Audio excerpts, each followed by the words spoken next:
Assalamualaikum warahmatullahi wabarakatuh. Hari ini kita punya cerita dari Twitter @valenzaman yang menceritakan tentang sosok kuntilanak merah yang bernama Lasmi yang katanya menjaga adik perempuannya. Ceritanya, sejak tahun 2013 saat dia kuliah di salah satu sekolah di Bandung, dan saat itu Lasmi masih tinggal di Pohon Mangga, daerah Wastu Kencana. Baru-baru ini, @valenzaman ini memberanikan diri untuk berbicara dengan sosok Lasmi tersebut secara langsung. Orang bisa sawan bahkan sakit kalau lihat dia, ujarnya. Mediumnya dia menggunakan adiknya sendiri untuk dirasuki oleh sosok Lasmi ini dan membuat sosok Lasmi ini bercerita dengan perantara adiknya. Singkat cerita, Lasmi kemudian menuturkan kisah hidupnya. Lasmi dulunya adalah seorang insinyur dan musik Sunda. Suaminya bernama Asep yang jadi pengiring. Mereka menikah muda di umur 12 tahun pada saat zaman penjajahan Belanda, sekitar 100 tahun yang lalu. Mereka berdua bertemu di kebun teh, kemudian saling suka, kemudian Asep meminang Lasmi menikah dan kerja bersama.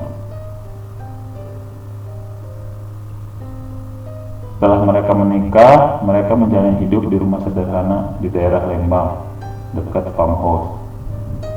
Mereka nyinden setiap kali ada hitan dan nikahan. Mereka paling senang pas Belanda nyewa mereka buat meriahin pesta karena dibayar cukup mahal, meskipun nggak menutupi kekejamannya. Di sini juga @valenzaman menyertakan ilustrasi dari sosok Lasmi tersebut dan juga foto yang katanya sosok Lasmi tersebut sedang ongkang-ongkang kaki di rumahnya. Dia juga menyertakan video wawancaranya dengan sosok Lasmi ini.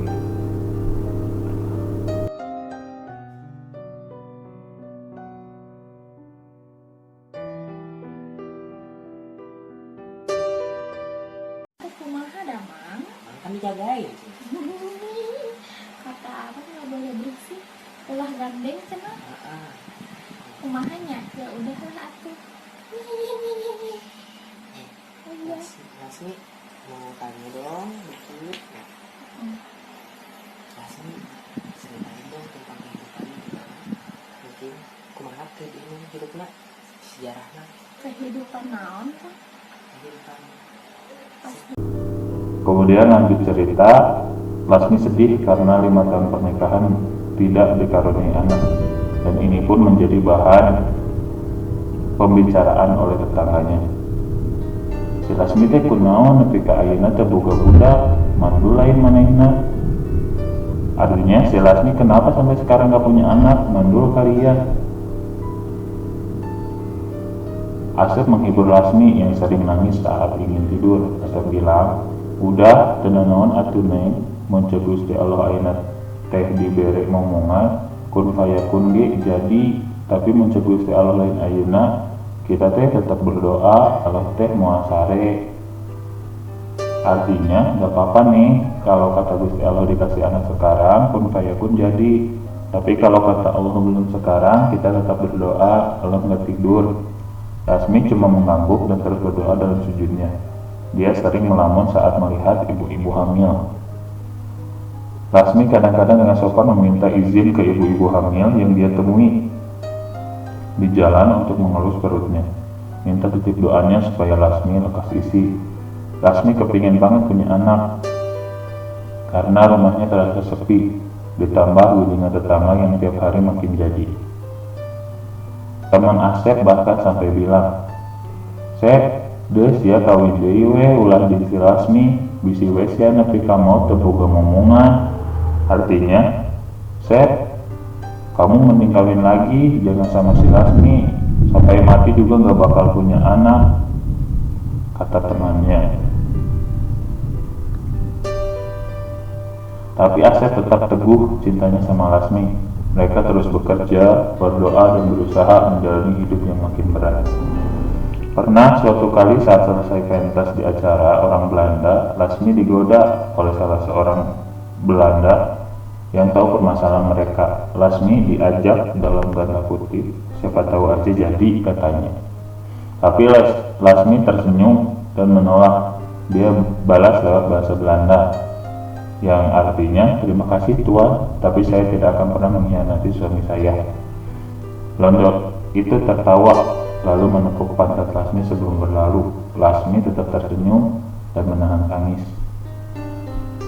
Insiden itu makin bikin Lasmi terpukul dan merasa dirinya tidak bisa jadi seorang ibu. Sepulangnya di rumah, tangis Lasmi meledak. Dia terus bertanya dalam hati, apakah benar aku tidak bisa punya anak? Kemudian Asep memeluknya, menguatkan dan meminta Lasmi tenang, semua ada waktunya. Lasmi bilang, kalau kamu memang ingin punya anak, kamu boleh menikah lagi, aku nggak apa-apa. Daripada keadaan terus begini, aku nggak sanggup. Asep pun kaget mendengar kalimat itu terucap. Dia memeluk Lasmi erat, membiarkan Lasmi malam itu menumpahkan sedihnya. Setelah kejadian itu, Lasmi makin pendiam. Asep juga merasakan sedih, nggak tahu harus melakukan apa supaya Lasmi bisa bahagia.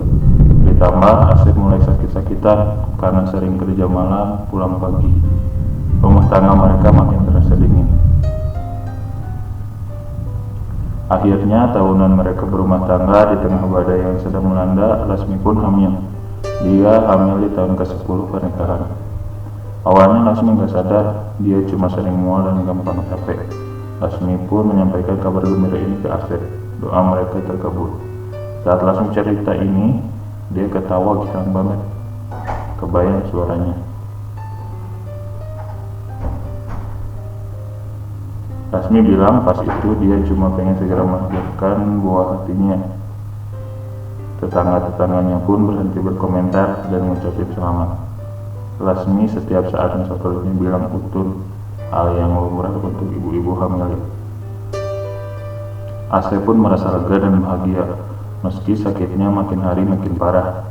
Dia ternyata juga kena sakit gula karena faktor keturunan. Namun anak di kandungan Lasmi seperti lilin yang menerangi keluarga kecil mereka. Mereka tetap bekerja, tapi Asep minta Lasmi istirahat aja di rumah. Tapi Lasmi gak betah, walau kondisi hamil muda dia tetap nyinden, walau gampang lelah. Berkali-kali Asep minta Lasmi di rumah. Lasmi tetap kekeh, dia gak mau Asep yang sakit bekerja sendirian.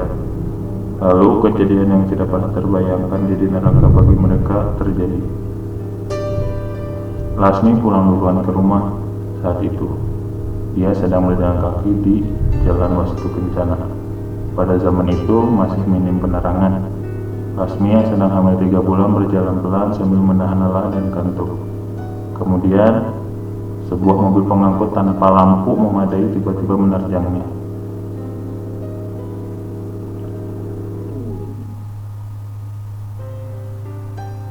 Saat mobil pengangkut itu menerjang Lasmi, tubuhnya terseret dan wajahnya menghantam tanah berbatu sampai sejauh kurang lebih 8 meter. Peristiwa tragis itu begitu cepat, tapi Lasmi masih ingat betul rasanya dijemput kematian yang tidak dikehendakinya. Tak ada satu mata pun yang menyaksikan kejadian tersebut. Si supir kaget menyadari telah menabrak seorang wanita, namun temannya si supir malah berkata, siap, kumaya, maut siap." Si supir bergegas turun memeriksa kondisi Lasmi yang sedang kejang mengeluarkan darah dari mulutnya yang robek sampai telinga. Rahangnya mencuat. Si supir menahan ludah, dia sontak melirik-lirik sekitar, takut ada yang melihat. Kemudian teman si supir ikut turun memeriksa. "Kumaha ieu? Tulungin ya tuh menikarunya." Lasmi melihat mereka dengan pandangan kabur. Si supir menarik temannya masuk ke dalam mobil. Temannya sempat tidak setuju, tapi si supir mengatakan, "Sia, mun aya naon teh kumaha? Boga barudak di imah buru naik." Lasmi mendengar samar, darah terus mengalir, rasa sakit maha dahsyat mulai meremas perutnya. Lasmi hanya bisa menyaksikan mobil yang menabraknya pergi. Dia memandang langit, berbagai kenangan berkelebat di ingatannya. Senyum teduh Asep, kedua orang tuanya di kampung, masa kecilnya, dan angan-angan membesarkan sang buah hati. Air mata Lasmi berlinang bercampur darah.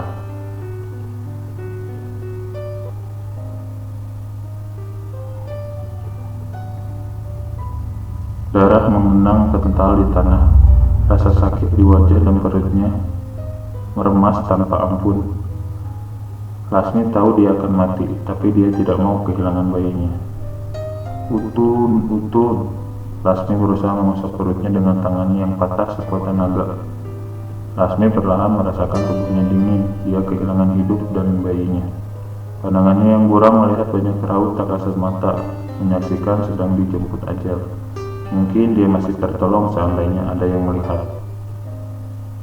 Seandainya saja, itu kalimat di benak Lasmi.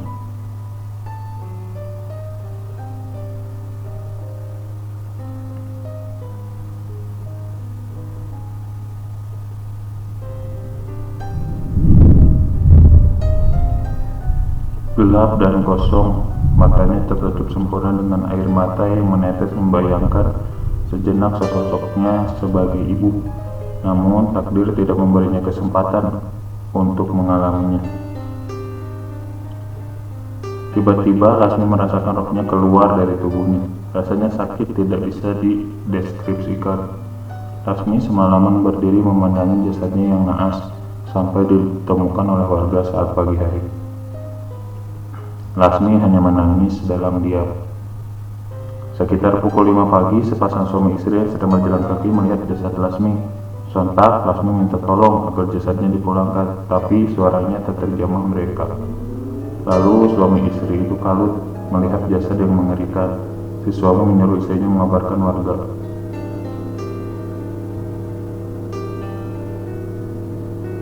Tidak lama beberapa warga berkumpul. Seseorang mengetuk kentungan berseru, "Ayah mayit, ayah mayit." Suasana pun ramai dan tegang. Seorang lainnya kenal dengan Asep. "Allahu Akbar, eta pamajikannya Asep lain." Dia sadar itu Lasmi karena selendang ciri khas Lasmi saat nyinden. Segeralah dia naik andong ke rumah Asep. Saat itu Asep sedang panik mencari Lasmi di sekitar rumah karena istrinya belum pulang. Lasmi pulang duluan, tidak lewat jalan yang biasa Asep dan tim Sindan lewati. Asep belum tahu Lasmi sudah tiada, tapi ketakutan melanda hebat pikirannya. 1 jam kemudian temannya itu sampai ke rumah. Asep sedang duduk di depan, linglung, melihat temannya seperti "Aya naon ka dieu?" Temannya itu menatap iba Asep. "Ieu Sep, kumahanya aya naon?" "Lasmi, tos maot," ucapnya pelan. Asep langsung jatuh terduduk. Asep terisak, perasaannya hancur seketika dan tubuhnya gemetar. Masih belum bisa menerima kabar luka itu. "Ya Allah, Gusti," kata Asep diri. "Sabar Asep." "Kumaha orang bisa sabar?" Asep menggeleng. "Lasmi di mana?" Temannya langsung menuntun Asep ke TKP. Tangis Asep pecah selama menuju lokasi. Dia tidak bisa membayangkan hidupnya setelah ini. Lasmi sudah tiada, lalu bagaimana dengan nasib jubang bayi yang sedang dikandungnya? Asep hanya terus berdoa berhadap pada keajaiban. Sesampainya di lokasi, warga mengerumuni jasad Lasmi. "Ya Allah, menikarunya pisan," ucap mereka sambil memegang mulut. Asep menembus kerumunan dengan hati terkoyak. Dia mendapati Lasmi yang sudah terbujur kaku. Asep jatuh memeluk jasad Lasmi. "Ya Allah, Neng." Harapan akan keajaiban sirna saat Asep melihat gumpalan darah yang mengering di kaki Lasmi. Asep sudah kehilangan 2 orang yang dicintainya. Sorot matanya redup, warga iba kepada Asep yang bergeming dalam isaknya. Roh Lasmi pun hanya menangis, dia ingin sekali memeluk Asep. Bersama temannya, Asep menggotong Lasmi dengan keranda bambu. Jasadnya ditutupi kain, lalu keranda dinaikkan ke andong. Roh Lasmi duduk di sebelah Asep. Sepanjang perjalanan, Lasmi menggerakkan tangannya selalu menggenggam Asep. Suaminya itu melamun memandangi jasad Lasmi. Asep mengusap cincin kawin di jemari Lasmi. "Neng, akang janji cuma Neng yang ada di hidup akang. Neng yang tenang ya," kata Asep. Roh Lasmi mengangguk pelan, lalu sayup-sayup terdengar suara isakan. Asep menoleh bingung, ternyata berasal dari temannya yang duduk di kursi depan. Hari itu juga Lasmi dimandikan. Rumahnya ramai ucapan sungkawa. Para tetangga yang dulu mencibir merasa bersalah. Mereka meminta maaf kepada Asep dan mendoakan Lasmi. Asep menanggapi sekanannya dan berusaha tersenyum. Masih terbayang betapa Lasmi sedih dengan cibiran mereka. Namun ada tetangga yang bergunjing. Eta si Lasmi meninggalnya pas lagi hamil. Gimana nanti, gimana apanya? Ya begitulah, tetangga lain berbisik, "Hus, jangan diomongin." Mereka diam dan saling melirik-lirikan. Mereka tidak tahu bahwa Lasmi mendengarnya.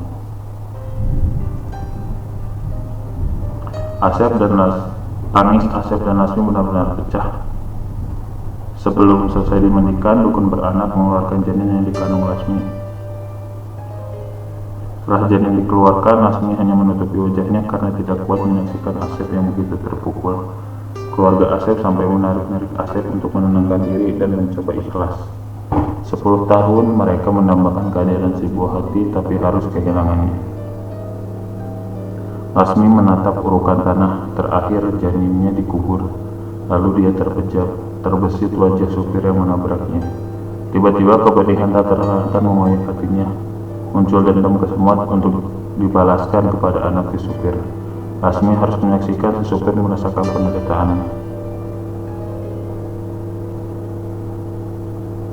Oke guys, sampai situ dulu ceritanya. Karena belum ada lanjutannya, nanti kalau udah ada lanjutannya kita ceritakan lagi. Mohon maaf apabila banyak kata-kata yang salah dan bertele-tele. Kalau kalian mau lihat langsung threadnya, nanti linknya ada di deskripsi. Terima kasih. Assalamualaikum warahmatullahi wabarakatuh.